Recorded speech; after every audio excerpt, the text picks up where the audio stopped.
commencé mon travail artistique autour beaucoup du métal finalement, par deux voies différentes, à la fois la musique, parce que je faisais du coup des instruments avec le métal et de la sculpture. À un certain moment, je me suis rendu compte que j'arrivais plus du tout à produire des formes, à figer des choses. Donc je me suis tournée vers ce qu'on appelle les arts numériques.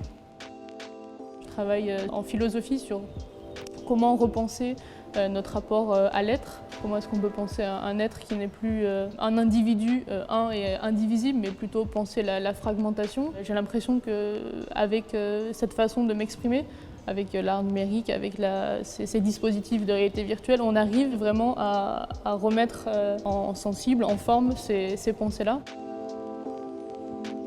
C'est vraiment un projet que j'ai pensé pour le prix, du coup avec les contraintes du prix, puisqu'une des contraintes était de travailler sur des technologies innovantes qu'on ne maîtrisait pas. Et moi j'ai la chance de travailler avec un studio à Lyon qui s'appelle LTBL, avec lequel on travaille sur des technologies déjà très poussées, on sait faire beaucoup de choses, donc je travaille avec des développeurs, donc c'était un challenge aussi pour moi de devoir aller vers des choses que je ne maîtrisais pas.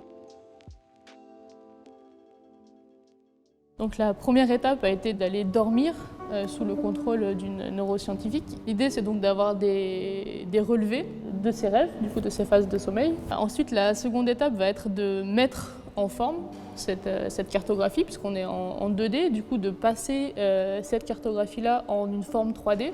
Et la troisième étape, ça va être du coup de travailler avec les chercheurs du CNRS de Lyon qui travaillent eux sur du coup cette technologie de la 4D qui est le fait d'ajouter du mouvement à ces formes. Ça va être en fonction d'hydratation, donc c'est très expérimental puisque ça n'a encore jamais été fait en tout cas à cette échelle-là puisqu'il s'agit de formes assez grandes, de formes assez complexes. Cette sculpture va être réalisée en 2 exemplaires. Une va retourner donc à la Maïf et la deuxième va m'appartenir et j'aimerais trouver, je pense, une galerie qui puisse aussi m'aider à continuer ce processus. C'est quelque chose qui m'a passionnée et qui me passionne toujours de travailler avec ces matériaux. Donc j'aimerais essayer de développer un peu plus ce travail-là. Ce prix m'a permis de pouvoir parler de son travail, montrer ce qu'on fait. Et c'est vrai que ça m'a aussi amené sur cette nouvelle voie, ce nouveau travail sur les matériaux que j'aimerais continuer. Je sens qu'il y a encore d'autres choses à explorer, donc continuer encore cette voie-là un petit peu.